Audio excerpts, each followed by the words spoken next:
on, guys? Once again, how y'all doing? Just shortly past midnight.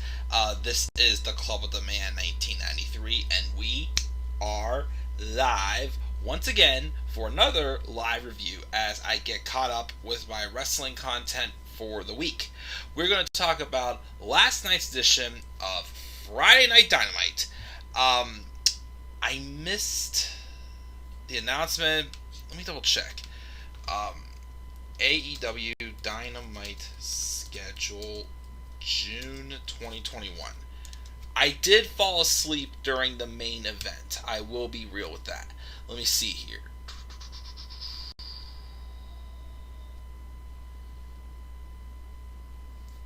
Shoot, I'm not seeing this. Anyway, in the live chat, no.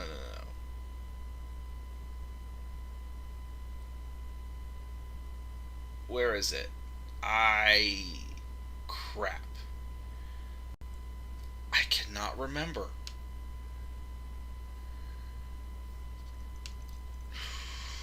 Where is this?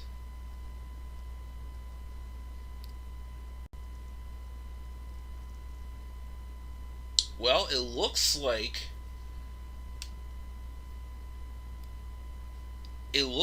next week's Dynamite is again going to be on Friday.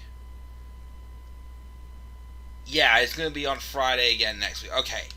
Again, I did kind of doze off during the main event.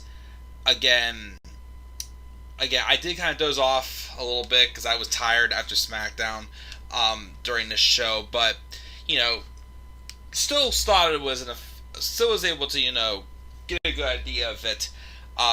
For this week's episode. This is my review for the June 11th, 2021 edition of AEW Dynamite. It took place on a Friday night again, and it looks like next week is also going to be Friday Night Dynamite, the 18th. Following weekend, it's going to be on a Saturday, which I will not be able to watch that one live because I do have plans all day that Saturday. And I'm not going to be able to watch Kenny Omega and Jungle Boy live. So it looks like the rest of June, we're not getting Wednesday Night Dynamite, it looks like.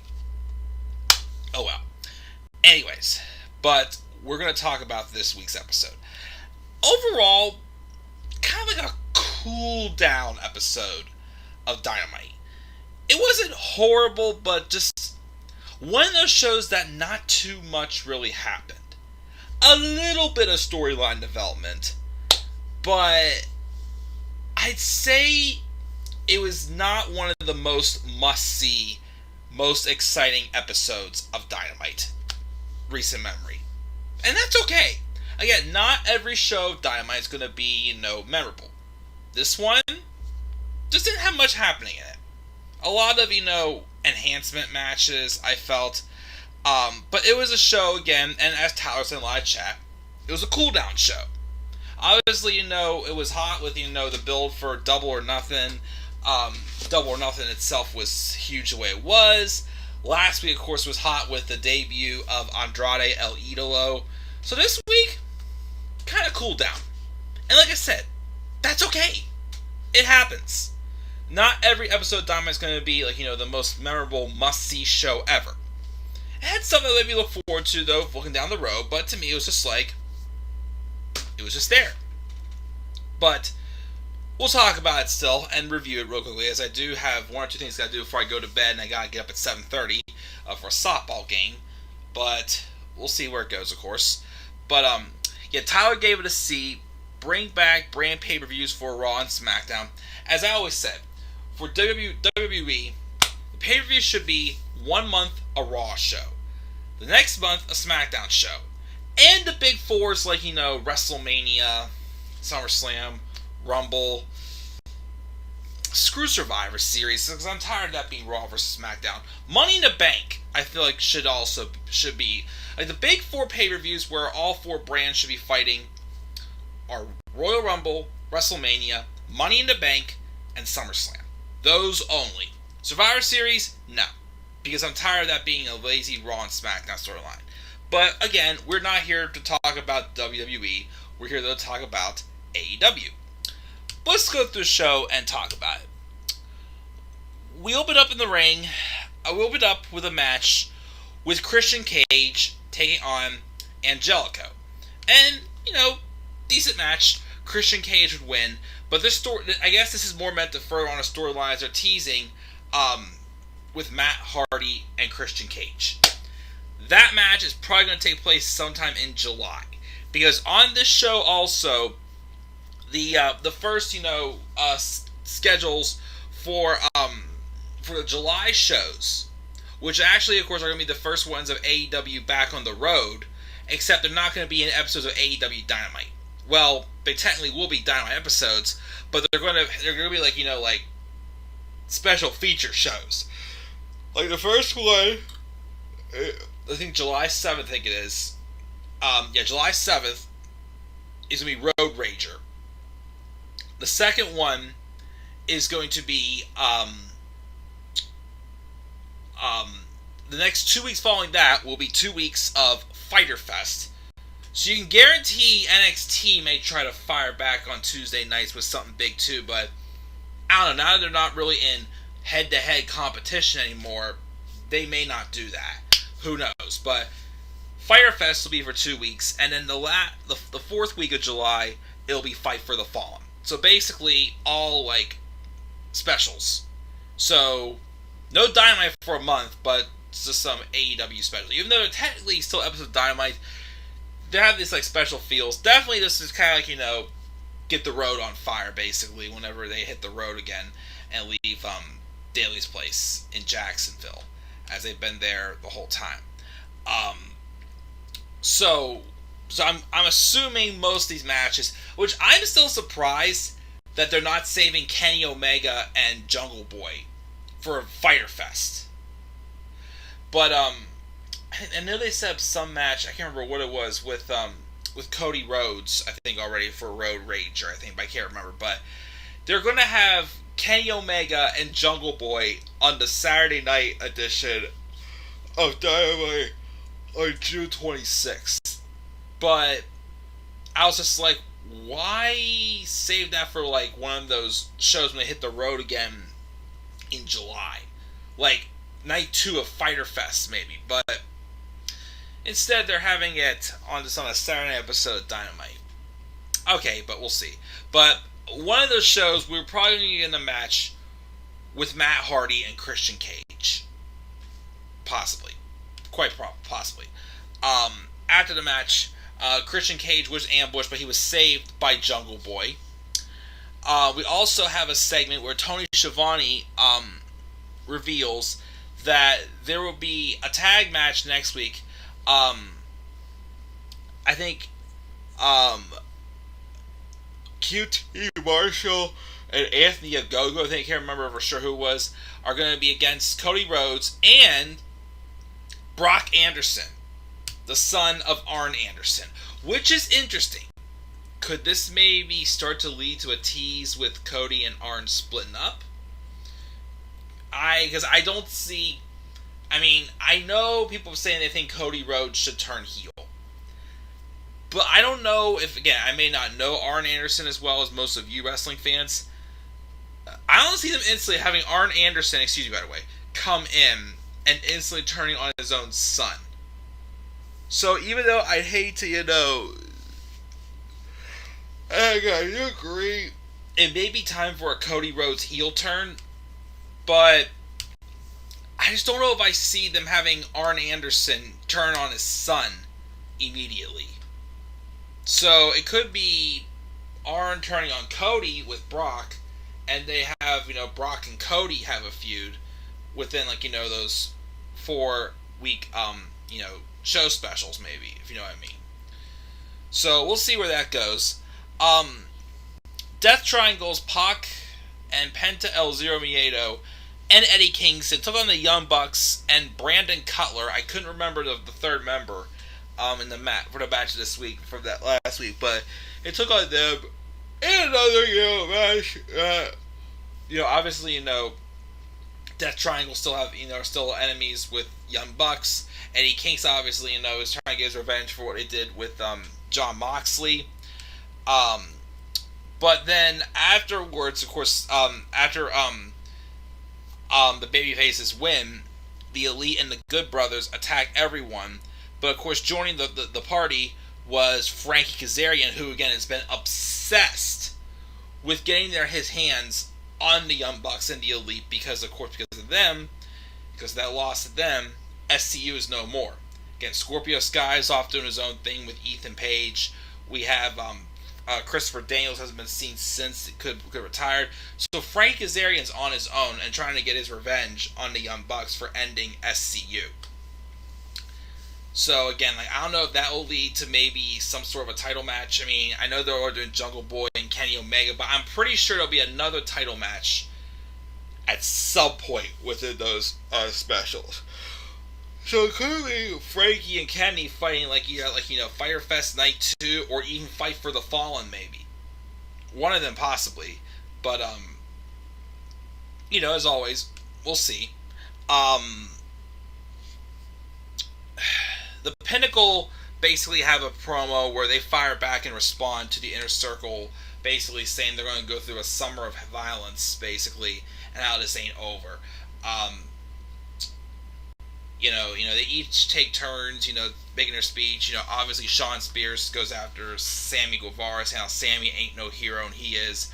FTR basically says that, trashes down Santana Ortiz for, talking about family, where it's like, I don't care about family. Wardlow basically, says that Jake Hager's obsessed with him and that, he's got a beef to pick with him. And, if he wants to challenge him in his comfort zone, that's fine. He'll show you that even his comfort zone's not enough. And MJF just rips on Chris Jericho. And then the Pinnacle show up outside. The Inner Circle show up outside. And I guess they basically just wreaked havoc and just tore the crap out of the Pinnacle's limousine. Which obviously, again, really lights more fuel on the fire as, MJF's going to be even more pissed off and such. So... that was that. Again, basically just Pinnacle firing back at the Inner Circle. Okay, I really don't know. I mean, this feud could end at one of the 4 specials. I'd say probably Fight for the Fallen, maybe. I don't know, like Road Rager. I feel like it's gonna be the weakest one out of all of them. Fyter Fest, I don't see them doing it there. I feel like Kenny Omega will do something there, but Fight for the Fallen. They probably finish it up. My thing is, I just don't know what match they're gonna do. Like, I really don't know what match they could do at this point. They've already done Blood and Guts, which is probably should have been the blow-off match. They've already done Stadium Stampede. So, what else is there really for the Inner Circle and the Pinnacle to have match-wise? If it was the beginning, maybe like a 5-on-5 elimination match, maybe to start off with. But I don't know. Again, it just feels like it's going backwards in some ways. But like I said, we'll just see where it goes. Who knows? We got that. Darby Allin has a promo because Scorpio Sky and Ethan Page, which, by the way, I'm hearing rumors that Scorpio Sky is not going to be re-signing with AEW once his contract expires later this year, and he wants to go to WWE. I don't know, Scorpio. I mean, I know he wants to say he went to WWE and did stuff there, but they're not going to treat him well at all going to WWE. I mean, he probably will start in NXT, but I think he's better off staying in AEW. But that's neither here or there. The guy can do what he wants. If he wants to go to WWE, all power to him. But he's not going to get booked like he's being booked in AEW. That's for sure. I mean, I know they haven't,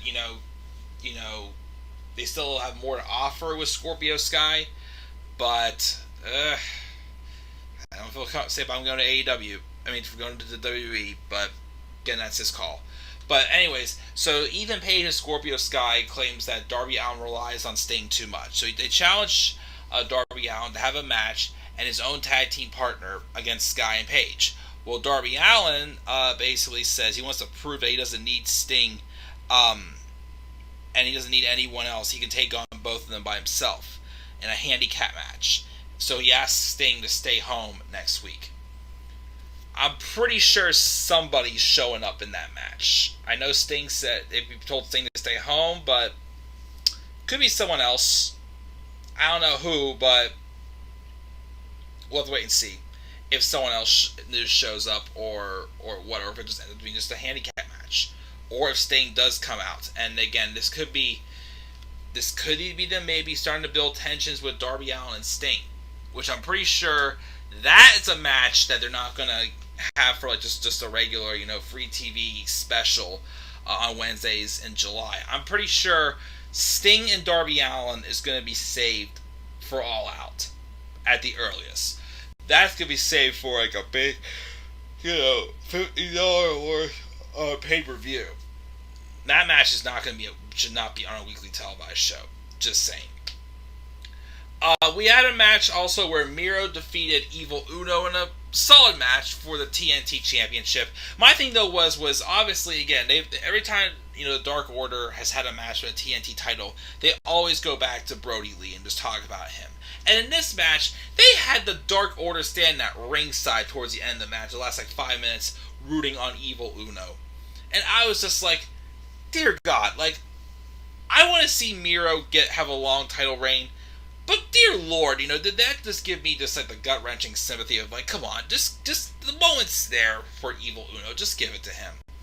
Didn't happen though. Miro retained with the game over, getting Evil Uno to tap out pretty quickly, and I was like, oh man, that just stunk. Because like I said, it's like you had Dark Order out there, really, supporting Evil Uno, who's been on a 17-year journey, who's also really put over Brody Lee in his pre-match promo. And then he'd still lose. Like that just sucks. At some point, they're going to have to give someone in Dark Order the TNT title in honor of Brody Lee. I don't know. But of course, with them moving to TBS next year, I'm pretty sure the name of the title anyways is going to change. So, they maybe run out of time to put the belt on someone in Dark Order, maybe. But, let's wait and see. A vignette airs for Andrade El Idolo, who will have a sit-down interview next week, which I'm intrigued to see how that one goes. Don Callis claims there is a conspiracy to get the AEW World Championship off Kenny Omega. Jungle Boy comes out with Omega shooting him down, but Jungle Boy says Omega talks too much, and they start to brawl, and Jungle Boy came out on top. Again, that match with him and Kenny is going to definitely be an awesome match. Again, like I said, they apparently waited to really push Jungle Boy for the fans to come back. Because again, they didn't want to push him while fans are not there, and have him basically get Drew McIntyre. He gets pushed like crazy when the fans aren't there. But when the fans start coming back, that's when they start booking him where fans start to get sick of him, which is again unfortunate, but it is what it is. Jade Cargill puts the women's division on notice, knowing that she is that bitch, as she claims. Ethan Page and Scorpio Sky also warned Darby Allin that the actions he gave have consequences with the 2-on-1 handicap match. Lance Archer squashed Chandler Hopkins again, treating like a heel again, but next week could be a babyface again. Still don't know what dynamic Lance Archer is. It looks like Orange Cassidy is going to start up a feud with Ryan Nemeth, as he basically told me he needs a makeover. Okay, see where that goes. Nyla Rose and Layla Hirsch had a match where Nyla kind of squashed Layla, which is a shame because I know a lot of people are interested in Layla Hirsch for sure. But it looks like they're setting up probably again in July. Again, do it in July. Don't do it at pay-per-view with Britt Baker and Nyla Rose. Credit where credit is due. Again, they had a good match in the AEW Women's Tournament, but I'm just not super into that match. I'm gonna be real. I'm just not super interested in it again. But Britt will hopefully retain there. Britt comes down though and says she makes the women's title, which true she does. And then the main event, Hangman Adam Page and Dark Order's 10 took on Brian Cage and Powerhouse Will Hobbs in a solid main event. I do like how recently they are kind of giving Will Hobbs a little bit more of a spotlight. Because ever since he turned heel and joined Team Taz, it kind of feels like he got lost in the shuffle. Like they've given a lot more attention on both Brian Cage and Ricky Starks. At times, though, I was just like, okay, what was the point of even putting Hobbs with Team Taz if he wasn't going to do anything? But lately, they're giving him a little more of a spotlight. And then, the interesting part of this match, though, is that they continue to tease Brian Cage possibly turning on Team Taz. Because he's addressed them several times, going that, I don't need you guys here, I don't need to use a title championship. Obviously, he's trying to do it on his own, but he's like he's slowly turning face. And then, of course, when Ricky Starks tossed him the FTW title, Cage tossed down. Starks is like, "What are you doing?" And then he slaps Brian Cage across the face. Then Cage chases him down to the back. Now, what I do like, though, is that even though he was left to fight off on a 2-on-1 handicap match, they didn't make Powerhouse Hobbs look too weak. They didn't make him just get squashed by everybody. He actually did, put up a good fight against Ten and Hangman Adam Page. Wasn't enough, though, as following a buckshot lariat from Page, 10 gets the pinfall victory. So, like I said, the slow implosion of Team Taz, we'll see. Slow turn of Brian Cage to babyface, could be interesting. Like I said, I actually wouldn't mind seeing Brian Cage take on Kenny Omega for the world title. So you gotta make a babyface, so they're heading that direction. Could be possible. But, as always, we'll see where it goes. And that's it, guys. That's my review of Dynamite. Again, more of a cool-down show. Wasn't horrible, but, again, wasn't really, super must-see either. So I gave the show a C+. But like I said, shows like this, it'll happen. It's going to be good next couple weeks. So again, we get Jungle Boy and Kenny Omega on the 26th. We got Andrade El Idolo's interview next week. And I'm intrigued to see what they do for those July specials of Road Rager, 2 nights of Fyter Fest, and Fight for the Fallen. We'll see where it goes. We see JR's comments got retracted. Tyler Survivor Series is a big WWE. Should stop making brand affair. Definitely. What's up, Tian Couponer? A little tired, but, hanging in there well by yourself. He says, could see Blood and Guts 2. I don't know if I want to see Blood and Guts 2. I mean, we've already done it already with Inner Circle and Pinnacle, so them doing it a second time, I don't know if that would work. But not a bad idea, of course. Omega, Young Bucks, and Good Brothers versus Pac, Pentagon, Kaz, Moxley, and Kingston. Maybe. I don't know how long John Moxley's going to be out for. Because I think he's taking some time off to help Renee, with the baby, as they're due pretty much any day now, I think. Cage and Hobbs down the road would be good. Tyler's bored with wrestling. Sometimes I get bored with it too, but not with AEW.